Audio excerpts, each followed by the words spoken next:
L'industrie automobile américaine traverse une transformation profonde. Une transformation si rapide et si brutale que même les experts les plus optimistes n'auraient jamais pu en prédire l'intensité. Depuis des décennies, les concessionnaires automobiles représentaient un pilier solide de l'économie américaine. Ils faisaient partie du paysage quotidien, bâtis souvent par des familles sur plusieurs générations ou développés par de grands groupes devenus des empires nationaux. Pourtant, malgré cette stabilité apparente, une vague de fermetures massives est en train de redessiner complètement la carte du marché. 10 grandes chaînes de concessionnaires, certaines présentes depuis près d'un demi-siècle, ont annoncé la fin de leurs opérations ou des fermetures majeures dans plusieurs États. Ce phénomène n'est pas le résultat d'un seul facteur, mais d'une accumulation de pressions économiques, technologiques et sociales qui, mises ensemble, forment une tempête parfaite. Pour comprendre ce qui se passe, il faut d'abord examiner la dynamique du marché automobile depuis les dernières années. Le prix des véhicules a augmenté à un niveau presque irrationnel. Pendant longtemps, une voiture neuve moyenne coûtait entre 25 000 et 30 000 $, ce qui, bien que déjà élevé, restait abordable avec un financement classique. Mais entre 2020 et 2024, les prix se sont envolés. Le prix moyen d'un véhicule neuf dépasse désormais les 48 000 $ et celui d'une voiture d'occasion se situe souvent entre 28 000 et 35 000 $, un niveau historiquement haut. Cette inflation ne s'est pas produite lentement, elle s'est faite brutalement, accélérée par les pénuries de composants, l'augmentation du coût des matières premières et les stratégies des constructeurs qui ont privilégié les modèles haut de gamme pour maximiser leurs marges. Ce qui a suivi est une conséquence logique, les acheteurs se sont retirés. Quand une grande partie de la classe moyenne réalise qu'elle ne peut plus s'offrir une voiture neuve sans signer un prêt sur 7 ans avec des mensualités dépassant parfois les 800 $, alors le marché se grippe. Et c'est exactement ce qui s'est produit. Le consommateur américain n'a pas nécessairement renoncé à acheter une voiture, mais il a repoussé l'achat aussi longtemps que possible, privilégié les réparations plutôt que le remplacement ou cherché des alternatives moins chères comme les ventes entre particuliers. Les concessionnaires, qui dépendent fortement d'un flux constant d'acheteurs, ont donc été frappés de plein fouet. À cela s'est ajouté le facteur des taux d'intérêt. Lorsque la Réserve fédérale américaine a augmenté les taux pour lutter contre l'inflation, le crédit automobile est devenu 2, parfois 3 fois plus cher. Un prêt qui coûtait autrefois 3% se retrouve désormais à 7, 8, voire 10% selon le profil du client. Pour un véhicule de 40 000 $, cela représente des milliers de dollars supplémentaires. Les banques, prudentes, ont aussi resserré leurs conditions de prêt, ce qui fait que même des acheteurs capables de payer se retrouvent rejetés. Pour les concessionnaires, c'est une catastrophe. Moins de ventes, plus de clients refusés et une chute directe des revenus. Mais l'un des éléments les plus sous-estimés dans cette crise est la transformation profonde du comportement des consommateurs. Les jeunes générations n'achètent plus une voiture de la même manière que leurs parents. Elles se méfient des vendeurs traditionnels, des longues négociations, des frais cachés et préfèrent des modèles plus directs, plus transparents, souvent en ligne. Des plateformes numériques comme Carvana, Vroom ou des marketplaces plus récentes ont habitué les consommateurs à une expérience d'achat simplifiée, parfois sans même mettre les pieds dans une concession. Les grands groupes de concessionnaires ont essayé de s'adapter, mais souvent trop tard, trop lentement ou avec des stratégies mal alignées. Pendant que les plateformes digitales gagnaient du terrain, les concessionnaires traditionnels voyaient leur fréquentation chuter. En parallèle, les constructeurs eux-mêmes ont changé d'approche. Plusieurs marques ont expérimenté la vente directe aux consommateurs, en particulier dans le secteur des véhicules électriques. Tesla a été le pionnier du modèle sans concessionnaire. Rivian, Lucid, VinFast et d'autres nouveaux acteurs ont suivi la même stratégie. Avec ce modèle, le client achète directement au constructeur qui contrôle totalement le prix, la marge et l'expérience d'achat. Pendant longtemps, les grands constructeurs traditionnels comme Ford, GM ou Toyota hésitaient à adopter ce modèle, peur de provoquer une guerre avec leurs propres concessionnaires. Mais les profits générés par les véhicules électriques ont changé la donne. Ford a déjà annoncé vouloir adopter un modèle de vente plus direct pour ses futurs véhicules électriques, et d'autres constructeurs envisagent la même transition. Pour les concessionnaires, cela représente rien de moins qu'une menace existentielle. Un autre facteur souvent passé sous silence concerne l'explosion des coûts opérationnels. Les concessionnaires automobiles nécessitent des infrastructures gigantesques, des parkings, des salles de vente, des ateliers mécaniques, des stocks de véhicules neufs et d'occasion, des dizaines d'employés, des assurances élevées, des taxes imposantes et des frais de conformité réglementaire de plus en plus stricts.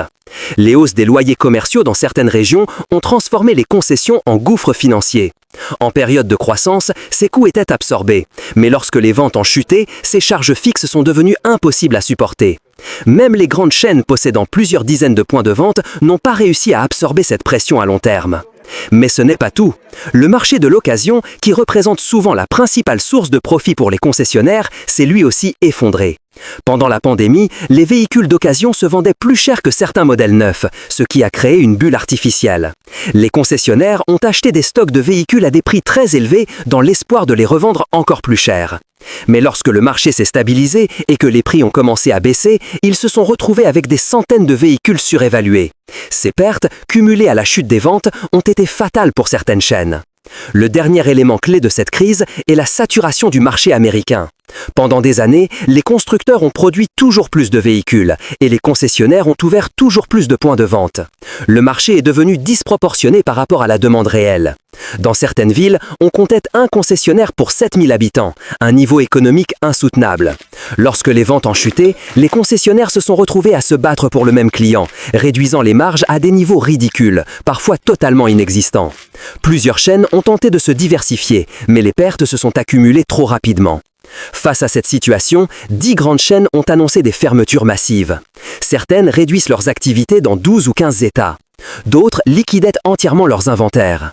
Dans certains cas, des concessionnaires historiques existant depuis plus de 40 ans ont cessé toute opération. Les employés, parfois des centaines par site, ont été licenciés en quelques jours. Les communautés locales ont été choquées. Dans de nombreuses régions, les concessionnaires faisaient partie des plus grands employeurs locaux. Ce qui est frappant, ce n'est pas seulement l'ampleur de ces fermetures, mais leur rapidité. Une industrie autrefois considérée comme indestructible s'effondre en quelques mois. Les dirigeants parlent de transformation nécessaire, de réalignement stratégique, de réduction des pertes, mais en réalité, beaucoup reconnaissent en privé avoir été dépassés par la vitesse des changements. Ils se retrouvent aujourd'hui forcés de repenser totalement leur modèle économique ou de quitter un marché devenu trop dangereux. Un autre facteur souvent passé sous silence concerne l'explosion des coûts opérationnels. Les concessionnaires automobiles nécessitent des infrastructures gigantesques, des parkings, des salles de vente, des ateliers mécaniques, des stocks de véhicules neufs et d'occasion, des dizaines d'employés, des assurances élevées, des taxes imposantes et des frais de conformité réglementaire de plus en plus stricts. Les hausses des loyers commerciaux dans certaines régions ont transformé les concessions en gouffres financiers. En période de croissance, ces coûts étaient absorbés, mais lorsque les ventes ont chuté, ces charges fixes sont devenues impossibles à supporter. Même les grandes chaînes possédant plusieurs dizaines de points de vente n'ont pas réussi à absorber cette pression à long terme. Mais ce n'est pas tout. Le marché de l'occasion, qui représente souvent la principale source de profit pour les concessionnaires, s'est lui aussi effondré. Pendant la pandémie, les véhicules d'occasion se vendaient plus cher que certains modèles neufs, ce qui a créé une bulle artificielle. Les concessionnaires ont acheté des stocks de véhicules à des prix très élevés dans l'espoir de les revendre encore plus cher. Mais lorsque le marché s'est stabilisé et que les prix ont commencé à baisser, ils se sont retrouvés avec des centaines de véhicules surévalués. Ces pertes, cumulées à la chute des ventes, ont été fatales pour certaines chaînes. Les derniers éléments clés de cette crise est la saturation du marché américain. Pendant des années, les constructeurs ont produit toujours plus de véhicules et les concessionnaires ont ouvert toujours plus de points de vente. Le marché est devenu disproportionné par rapport à la demande réelle. Dans certaines villes, on comptait un concessionnaire pour 7000 habitants, un niveau économique insoutenable. Lorsque les ventes ont diminué, les concessionnaires se sont retrouvés à se battre pour le même client, réduisant les marges à des niveaux ridicules, parfois totalement inexistants. Plusieurs chaînes ont tenté de se diversifier, mais les pertes se sont accumulées trop rapidement. Face à cette situation, 10 grandes chaînes ont annoncé des fermetures massives. Certaines réduisent leurs activités dans 12 ou 15 États. D'autres liquident entièrement leurs inventaires. Dans certains cas, des concessionnaires historiques existant depuis plus de 40 ans ont cessé toute opération. Les employés, parfois des centaines par site, ont été licenciés en quelques jours. Les communautés locales ont été choquées. Dans de nombreuses régions, les concessionnaires faisaient partie des plus grands employeurs locaux. Ce qui est frappant, ce n'est pas seulement l'ampleur de ces fermetures, mais leur rapidité. Une industrie autrefois considérée comme indestructible s'effondre en quelques mois.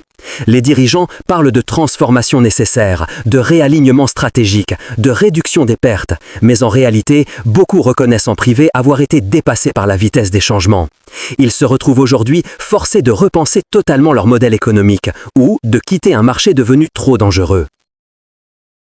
Réparation indépendant se retrouve confronté à une pénurie de pièces ou à des retards extrêmes. Les entreprises de financement automobile voient une baisse significative des demandes de crédit et un taux croissant de demandes refusées. Les assureurs ajustent leurs prix parce que les véhicules coûtent plus cher à réparer. Même les transports publics ressentent les répercussions de ce changement inattendu.